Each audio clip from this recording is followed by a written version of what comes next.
मेरे पीछे भी एक बहुत बड़ी कार फरमाइयाँ रहती हैं और मैं हर जगह इजहार नहीं करना चाहता। खैर ठीक है, वो अपनी कोशिश कर रहे हों, कर दें। मेरा जुर्म क्या है, मेरा कसूर क्या है? मैं किसी मिंबर पर बैठ करके अगर मेरे नबी के शान में होने वाली गुस्ताखियों को बर्दाश्त न करके इजहार कर लिया, जो हर मुसलमान का दर्द है, जो हर मोमिन का दर्द है, लेकिन जानते हैं आप, अगर मैंने इजहार कर भी दिया तो गोया के इनके दरमियान एक इतना बड़ा जुर्म करार पा गया कि सुबह से शाम तक स्कूटनी के लिए दिल्ली से लेकर मुंबई तक कमेटियां तश्कील दे दी गई कि इनकी तलाशी लो, इनको बैकिंग कौन करता है, इनको सपोर्ट कौन करता है, इनकी फ्राइन लिस्ट तलाश करो कि ये इतना तकरीरों में बोलते कैसे हैं, कौन सी सियासी पार्टी इनके पीछे है, कौन से नेता लोग इनके आगे पीछे हैं। कसम रब्बे जुल जलाल की, आज तक मिजाज सियासत का आया ही नहीं, अल्हम्दुलिल्लाह। इसलिए कि हमें बुजुर्गों से ये सुनने को मिला है, उसको कुर्सी की जरूरत नहीं होती जिसके पास आयतल कुर्सी होती है। सुभान अल्लाह, सुभान अल्लाह, अल्हम्दुलिल्लाह। हम आयतल कुर्सी के आलिम हैं। मौला ने हमें जो कुर्सी अता की है वो 5 साल भीख मांगने पर भी नहीं मिलती है। खैर, मैं यहाँ अर्ज ये करना चाहता हूँ कि इस जमाने में भी आप क्या समझते हैं कि करबला खत्म हो गया, यजीद का दौर खत्म हो गया? हर जमाने में यजीद आता है और हर जमाने में करबला जैसे हालात पेश आते हैं। और अगर मोमिनीन की जमात, आप सबसे कहता हूं और उलमा से भी, शरीयत ताहिरा की हिफाजत के सिलसिले में हम में से किसी की जान जाती है या हमारे जिस्मों को कोई नुकसान पहुंचता है तो हरगिज ये न समझना कि हमारी शिकस्त हो गई, इसलिए कि हमारी तारीख ये बताती है इस्लाम जिंदा होता है हर करबला के बाद। क्या बात है, क्या बात है। इस्लाम जिंदा होता है हर करबला के बाद। हमारी कुर्बानियां होंगी और इस्लाम जिंदा होता रहेगा।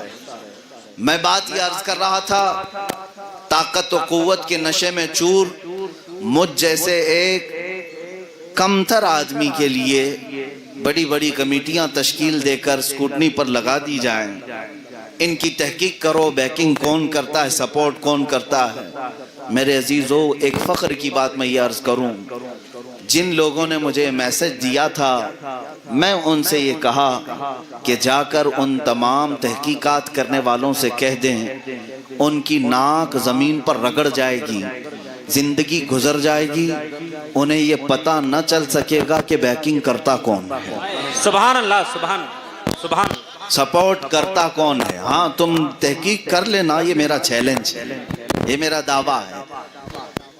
पूरी जिंदगी तहकीक करके न ला सकोगे, इसलिए कि हमारा अकीदा तो ये है, ए मुसलमानों, तुम यहाँ की बात कर रहे हो, यहाँ की बात कर रहे हो, हम तो इस अकीदे में जीते हैं कि क़यामत के दिन भी, महशर के मैदान में भी हम ये अकीदा लेकर के जीते हैं, ढूंढा ही करेंगे सदरे क़यामत के सिपाही। क्या बात। ढूंढा ही करें सदरे क़यामत के सिपाही, वो किसको मिले जो तेरे दामन में छुपा हो। सुभान अल्लाह, सुभान। नारे तकबीर, नारे तकबीर, नारे रिसालत, मसलके आला हजरत। जिसको रसूल पाक सल्लल्लाहु तआला अलैहि वसल्लम की तरफ से बैकिंग हो, पूरी दुनिया एड़ी चोटी का जोर लगा ले, नाक रगड़ ले और जिंदगियां खत्म कर ले, लेकिन शायद हो सकता है कि हमारी जिंदगी का वो खात्मा करें, लेकिन आखिर तक उन्हें ये महसूस ना होगा कि कुव्वत और ताकत आती कहाँ से है। उलमाए हक के साथ भी, ये मैं सिर्फ अपनी फजीलत में नहीं कह रहा, ना मेरी अपनी बड़ाई के लिए कह रहा हूँ, आप में से आम जवान भी कोई खड़ा होगा, किस बात के लिए? नबी कौनैन सल्लल्लाहु तआला अलैहि वसल्लम की इज्जत की खातिर जो भी खड़ा होगा, ये मेरा यकीन है अजीजों कि वो खुद रसूल पाक तुम्हारी मदद के लिए तशरीफ लाते हैं। बेशक, सुभान अल्लाह। किसी और की जरूरत नहीं, किसी और पार्टी की जरूरत भी नहीं पेश आएगी। तुम देख लेना, जेलों में कैद मुजाहिदीन आज़ादी की कहानियां सुनो। कई ऐसे बुजुर्गान दीन जिनको जालिमों ने कैद तन्हाई में पूरी जिंदगियां खत्म कर डाली, लेकिन क्या वो बेचारे रह गए, घरों से दूर रह कर के कैद में इंतकाल कर गए? नहीं, उन कैद की तन्हाइयों में कई रातें ऐसी आईं जब कोई अजीज पास नहीं होता तो ताजदारे मदीना ख्वाब में तशरीफ लाया करते। बेशक सुभान अल्लाह, रसूल पाक सल्लल्लाहु तआला अलैहि वसल्लम तसल्ली देने के लिए आते थे। बाज उन मुजाहिदीन की तारीख भी मैंने पढ़ी है जिनको जोरो जुल्म ने फांसी के फंदे तक भी चढ़ाया, तो फांसी के फंदे पर लटकने से पहले भी इसी मुरादाबाद शहर के उस किफायत अली काफी ने गुनगुनाते हुए यूं ही तो कहा था, कोई गुल बाकी रहेगा न चमन रह जाएगा, पर रसूलुल्लाह का दीने हसन रह जाएगा। अतलसो कम ख्वाब के पोशाक पे नाजा न हो, इस तने बेजान पर खाकी कफन रह जाएगा। उसी काफी ने कहा था, सब फना हो जाएंगे काफी वो, लेकिन हश्र तक नाम हजरत का जुबानों पर चलन रह जाएगा। आज मैं एक तारीख की सच्चाई आपको बता दूं, इकबाल ने बहुत अच्छे अंदाज में पेश किया है। सतीजा कार रहा है अजल से ता इमरोज, सतीजा कार रहा है अजल से ता इमरोज, शरारे बू लहबी से चरागे मुस्तफवी। ये हक व बातिल की मारका आराइयां किसी जमाने के साथ खास नहीं। जिस वक्त से इस कायनात में वजूद अल्लाह ने बख्शा इंसानों को, हक व बातिल की जमातों का टकराव होता रहा। एक तरफ मूसा अलैहिस्सलाम थे तो दूसरी तरफ फिरौन अपने लश्कर जर्रार के साथ रहा। एक तरफ इब्राहीम अलैहिस्सलाम तने तन्हा थे तो सारी ताकत और कुव्वत के साथ नमरूद अपनी खुदाई के ऐलान के साथ मौजूद रहा। यहया अलैहिस्सलाम अल्लाह के नबी हैं, ज़करिया अलैहिस्सलाम अल्लाह के नबी हैं। दूसरी तरफ जोरो जुल्म से कायम किए हुए तख्त के यहूदी बादशाह रहे। हर जमाने में ताकत में चूर, नशे हुकूमत में चूर, जालिमों की हुकूमतें रही और हक जमात हमेशा कम तादाद में रही, हमेशा कम तादाद में रही। मुझे हैरत होती है आज जो लोग ये कहते हैं अब के हालात बराबर नहीं है, हिंदुस्तान के हालात बराबर नहीं हैं। आप इतना ना बोलें, हम माइनॉरिटी में हैं, हम अक़लियत में हैं। इन सब से कहो जरा अपनी तारीख पढ़ कर के देखो, बदर में हम माइनॉरिटी में ही थे, तब भी सर चढ़ कर बोल रहे थे। ओहद में हमारी तादाद कम थी लेकिन रोबो दबदबा किसी और जमात पर कायम था। और सबसे ज्यादा अगर तारीख में कम तादाद में कोई जंग नजर आती है तो वो करबला का मैदान है। एक तरफ सिर्फ 82 लोग, 82 लोग हैं, मुकाबिल में 22,000 का लश्कर जर्रार है।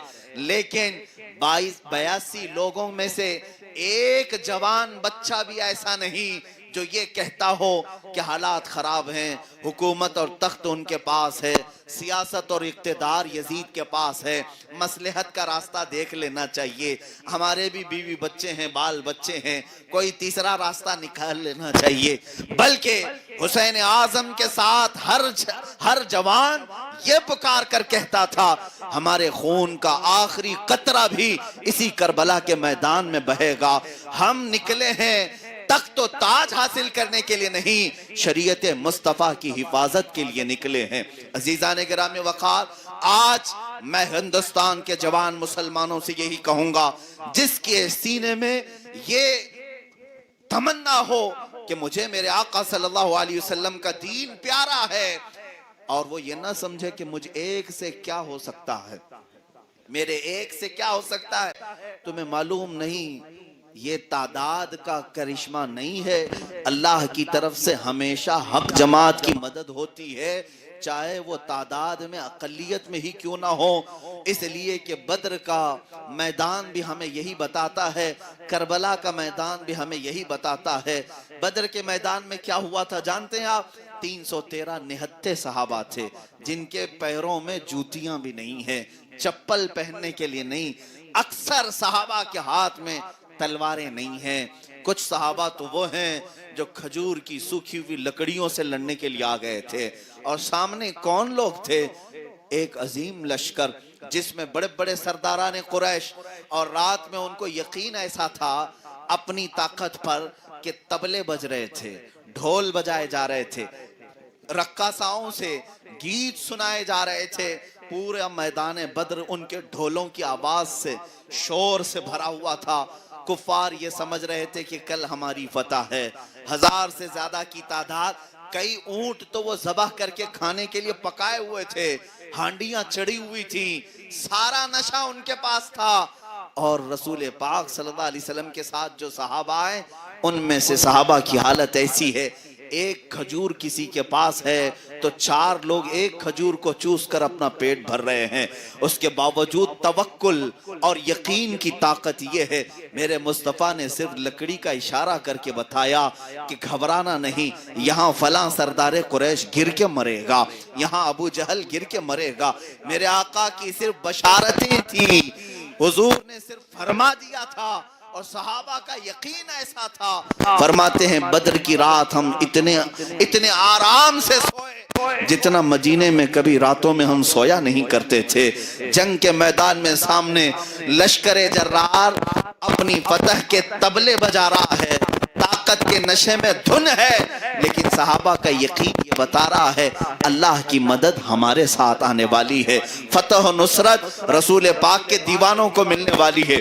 अब मैं जरा बात ये बताना चाहता हूँ, ऐ मेरे मुसलमान भाइयों, तारीख ने क्या बताया? तारीख ने क्या बताया? बद्र का मैदान भी हुआ।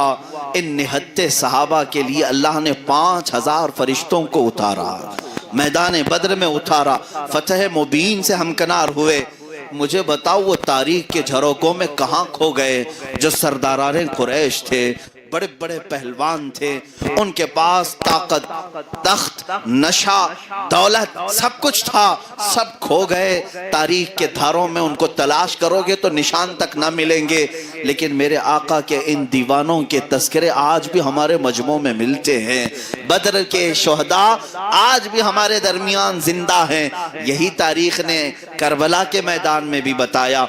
82 लोगों में से अक्सर अगरचे शहीद हो गए, कट गए, हाथ पैर उनके अलग हो गए, गर्दनें जुदा हो गई। बज़ाहिर तख्त के नशे में चूर यजीद ने यह समझा होगा मैंने एक हक बोलने वाली जुबान को बंद कर दिया है, हुसैन को खत्म कर दिया है, अब मेरे खिलाफ कोई बात आने वाली नहीं है, हमेशा का तख्त मेरा है, हमेशा की सियासत और इख्तिदार मेरी है। लेकिन हुआ क्या, सिर्फ 2.5 साल के बाद उसका जिस्म सड़ा, बदबूदार हुआ और ऐसे बिस्तर पर मरा जहां उसके सिराने शराब का कूजा भरा हुआ था। नाचने वाली गाते रही और वो मरकर खत्म हुआ। अब मैं बताता हूं मेरे अजीजों, तारीख के ये दोनों मारकों को जहन में रखना, और कभी अल्लाह ने अगर तौफीक दी तो मुल्के शाम भी चले जाना और इराक भी चले जाना। ये अंबिया और औलिया की सरजमीन है। मुल्के शाम, दिमश्क, वो तख्ते खिलाफत की तारीख वहां पर मौजूद है जहां यजीद ने अपनी ताकत का तख्त बिछाया था और जुल्म की एक तारीख लिखी थी। और इराक, मैं इसलिए कह रहा हूं, इराक की धरती पर वो करबला के रेगजार का मैदान आज भी मौजूद है। दोनों जगह जाकर के देख लेना। ये फकीर गया है, मैं खुद हाजिरी दिया हूं, दिमश्क पहुंचे थे, बहुत बड़े बड़े औलिया कामिलीन की जियारतें की, सहाबा ताबईन की जियारतें की। किसी साहब ने हमें यह बताया कि यजीद का वो बाजार भी इसी दिमश्क में है, उसका महल, उसका ताज और तख्त यहीं पर हुआ करता था। हमने पूछा कि आखिर वो दफन कहाँ हुआ, उसके चाहने वाले भी तो होंगे। लोगों ने बताया मिसबला एक जगह है दिमश्क में। हमने पूछा वो जगह कहाँ है, लोगों ने बताया दिमश्क का सारा कूड़ा करकट जहाँ फेंका जाता है, कहा जाता है कि वहाँ उसकी कब्र है जहाँ कुत्ते भी पेशाब करते हैं, गलाजत भी वहीं जाकर के दफन होती है। सारी गलाजतें, नाक पकड़ करके भी कोई खड़ा ना हो सके, ऐसी जगह लोगों ने बताया कि यहाँ यजीद खत्म हो चुका, यहाँ उसे दफन किया गया था।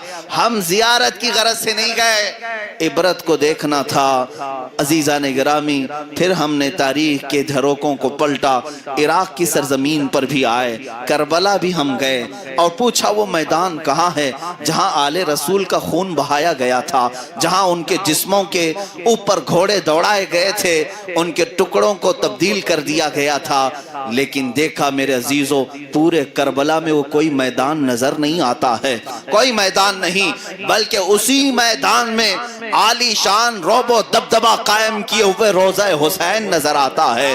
और उस रोज़ा हुसैन पर सुनहरी बल्कि सूने में कलई किया हुआ वो चमकता हुआ गुंबद जो हजारों की आंखों को खिरा करता है, और उस पर सुर्ख परचम लहराता हुआ आज भी दुनिया को यह बता रहा है यजीद 2.5 साल से ज्यादा तख्त संभाल न सका, 14 सदियां गुजर गई, अब तक झंडा हुसैन का ही लहरा रहा है। सुभान अल्लाह, सुभान अल्लाह। इससे पता ये चलता है आज की तारीख में भी मैं बड़ी जिम्मेदारी के साथ कहूंगा, यजीद की तरह जुल्म के साथ तख्त अगर सजाया गया, चाहे वो दिमश्क में हो, चाहे वो दिल्ली में हो, चाहे लखनऊ में हो, खत्म तो होना ही है। बात है, क्या बात, खत्म तो होना ही है, इसलिए कि हुसैन को आना ही है। क्या बात है, क्या बात है, क्या बात है। सुभान अल्लाह, सुभान या अली, या अली, सुभान। जिंदाबाद, जिंदाबाद, जिंदाबाद, जिंदाबाद। आप इस बात को यकीन के साथ लेकर चलें, जुल्म की दास्तान ज्यादा दिन तक नहीं चलती। तख्त जो जुल्म के साथ कायम किया जाता है, ये अगरचे आज सोच रहे होंगे कि कुछ दाढ़ी वालों की दाढ़ी काट करके इस्लाम को खत्म कर दें, कुछ टोपियां उड़ा करके समझ लें कि हम मुसलमानों का खात्मा कर दें, और वो गुफे में बैठा हुआ पाखंडी जो ये कहता था कि मैं इस्लाम का खात्मा करने के लिए निकला हूं, वो अपनी जुबान की खुजली नहीं मिटा सका और इस्लाम के खात्मे की बात कर रहा है। अनकरीब उसका भी हशर अल्लाह हमें आंखों से दिखाएगा इंशाअल्लाह, इंशाअल्लाह। देखो, इंतजार करो। कुरान कहता है सयअलमुल लज़ीना ज़लमू अय्य मुनक़लबिन यनक़लिबून, ये मेरे रब का वादा है। मौला फरमाता अनकरीब जालिम ये देखेंगे कि कौन सी पलटी में अल्लाह ने उनको पलटाया है, कौन सी खाई में अल्लाह ने उन्हें गिराया है। इन्होंने जो गिरह बांधे थे, मौला ताला इन्हीं गिरों में उन्हें गिरफ्तार करेगा। इन्होंने जो गुस्ताखी का एक नया ट्रेंड शुरू किया था, देखना अब इनकी कोई इज्जत बाकी नहीं रहेगी। हाँ, ये समझते थे कि मेरे नबी कौनैन सल्लल्लाहु तआला अलैहि वसल्लम पर उंगली उठाकर अपनी कौम के हीरो बन जाएंगे। देख लेना तुम्हारी लाशों को कुत्ते भी नोचें और तुम्हारी खुद कौम तुम्हें नंगा करके मारेगी, इसलिए कि तुम हुजूर अकरम सल्लल्लाहु तआला अलैहि वसल्लम की साथ पर जो हमले कर रहे हो, तुम्हारा क्या मुकाबला था? मेरे नबी कौनैन की जिंदगी से तुम्हारा क्या मुकाबला था? लड़ना था तो हम जैसों से लड़ लेते, या हजारों मुसलमान हैं लड़ लेते। अरे इतनी मॉब लिंचिंग हो रही है, हम देख रहे हैं, हम में से कौन उठता है? हम कहां दिफा के लिए आ रहे हैं? मैं इनसे कहता हूं, ये चंद दाढ़ियां अगर तुम काट लो, चंद टोपियां अगर तुम उड़ा लो, तो क्या समझते हो कि इस्लाम का खात्मा होगा? जालिमों, इस्लाम किसी मोहल्ले और किसी गली से निकले हुए दीन का नाम नहीं है। इस्लाम उस दरख्त का नाम है जिसकी जड़ें तहतुस सरा में हैं, जिसकी शाखें औजे सुरैया पर हैं। क्या बात है, क्या बात, बेशक। तुम इस दरख्त को हिलाने की बात करते हो, इसके पत्ते भी नहीं तोड़ सकोगे, इसके पत्ते भी नहीं तोड़ सकोगे। तुम पूरी ताकत जमा कर लो, सारे पाखंडी जमा हो जाओ और इस्लाम के खात्मे के लिए आओ। चैलेंज है कि कोशिश करके देख लो। तुमसे बड़े बड़े और सड़े सड़े सबों ने कोशिश कर लिया और उनका खात्मा हुआ। आज इस मुरादाबाद की एक तारीख में बता दूं, मुरादाबाद के शहर में एक आलिम दीन को 3000 की फौज भेज करके अंग्रेज ने गिरफ्तार किया था। सैयदना किफायत अली काफी, उनकी तुरबत पर लाखों रहमतें, उनकी तुरबत अनवर पर करोड़ों सलाम नाजिल हो मौला की। लेकिन उस वक्त एक हक बोलने वाले आलिम को उन्होंने गिरफ्तार किया था, इसलिए कि इन जालिमों को मालूम था। अच्छा, एक बात मैं आपको बता दूं, इनको तकलीफ किससे है? मजमे से नहीं, उस जुबान से है जो हक बोलती है, उस जुबान से। इनको पता है ये उलमा से दुश्मनी क्यों करते हैं। अरे ये उलमा बेचारे, ना इनकी कोई तनख्वाह सही है, ना इनके मुआशी हालात ठीक हैं, इनके पास ना कोई ताकत और कुव्वत है, ढंग का घर नहीं, लेकिन सारी ताकत तुम इन उलमा के पीछे क्यों झोंकते हो? मैं राज ये भी बता दूं, इन्हें अच्छी तरह से मालूम है इनकी 1000 तोपों में वो ताकत नहीं जो एक आलिम रब्बानी की जुबान में होती है। क्या बात है, सुभान अल्लाह। नारे तकबीर, नारे तकबीर, नारे रिसालत, मसलके आला हजरत मुफ्ती सलमान अजहरी साहब क़िबला